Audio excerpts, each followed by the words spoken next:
Haha. Good morning, everyone. I finally got the camera to turn on. Carpo's here. Excuse me. First words I've spoken of the day. Still have the frog in the throat, I guess.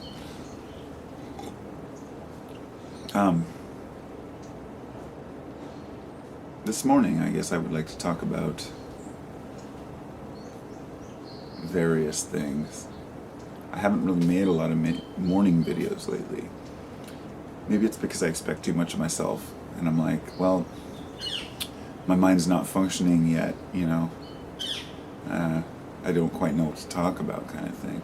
The truth is, I know what I want to talk about, and I have all these ideas for making videos, but by the time I get around to actually doing it, I've lost my interest in it.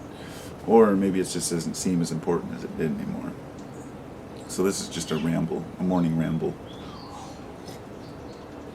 with various topics. I guess I'll start out with my coffee. Gotta have my cup of coffee in the morning. You know, I'm thinking about the routines that we do daily. Coffee helps you wake up, but I don't really drink it for the caffeine. And you know, I feel the same way about cigarettes. That when I smoke cigarettes, I didn't do so for the nicotine, I did it for the action of smoking, the mechanism of smoking. Actually, this is why I switched to vaping, and that was one thing I did want to talk about. I have two different vape pens here. Now this is like one with the big old box battery style, and it's got a digital readout on it and everything. I bought this for about $80. It's pretty expensive for a little device like this. And this one I think was, my mom gave me, let's see, these batteries. This actually, I bought this, I think I bought the tank for like $8, and the battery a friend gave me.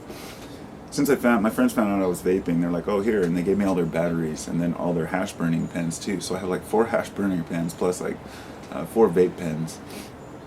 And they helped me quit smoking so easily because that mechanism of smoking is still there. Now these ones, for anybody who's wondering, these little vape pens work great. They simulate a cigarette, or smoking a cigarette. One thing I didn't realize when I bought this thing, because I was at the store and I asked the chick, I was like, where's the mouthpiece for it? She's like, that is the mouthpiece. I was like, oh, okay. Or I should say, she's like, you could put a mouthpiece in there, but most people like to have the openness, and this thing has these little turning, basically it allows airflow, for the adjusted airflow, because, and I realize this is for the guys who want to be cloud chasing, blowing big ass clouds to show off. That's not what I'm after. Honestly, I bought this because I was after a big tank and a big battery.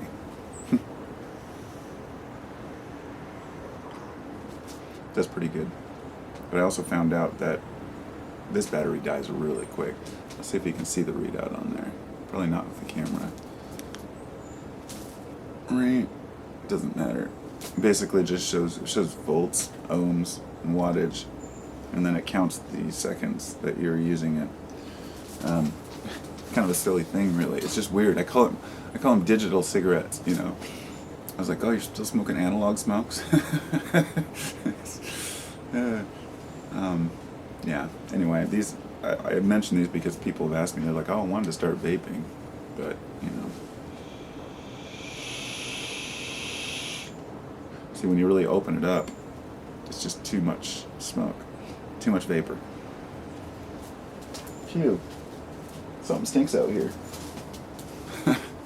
It was like, yeah, my house stinks. No, there's something, it smells like that fall smell, like, you know, rotting summer goods, compost piles and stuff like that. I feel like these things can help save people's lives. I really do. Sorry, I got something in my eye. What else did I want to talk about? This was a bud I wanted to show people for my cannabis smoking friends. And this is for the ones who are curious about the... Dang it.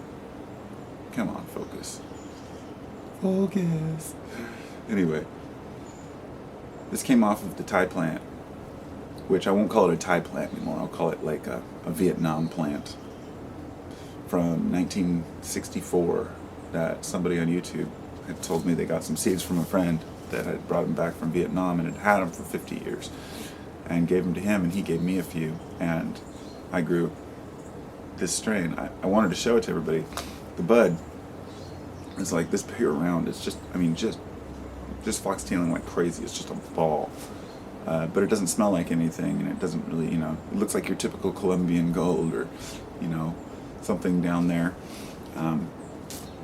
So my buddy and I were talking, because it's just loaded with hairs and calyxes, so we're like, let's crossbreed it. So I crossed it with itself with another one of its own, from its own seed, not from the same plant, but from the same seed batch, or same sack of seeds, and crossed those. And then I started working on trying to cross that with another breed, like a nice heavy indica or something.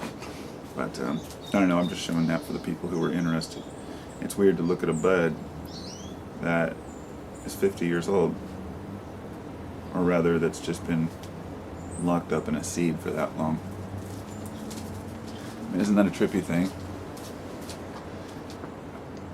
Genetics are just, to me, just amazing. I mean, the way that I was discussing this with someone the other day, that they're saying that DNA tends to have an electromagnetic, it can receive electromagnetic signals. Now, I'm not sure about the science on how this works, but the idea is that DNA can change through interference.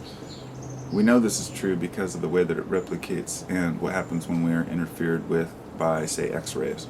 How they can cause a cell to mismatch or leave out a particular part of the code, and then begin reproducing cells that are inferior, or that are missing part of the genetics. There are little RNA snippers that go around and fixing, you know, the DNA strands, and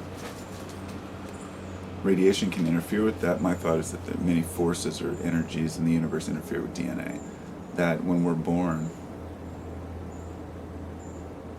well, you know, this is really a subject I really wanted to tackle deeply, so I'm just going to leave it for the next video.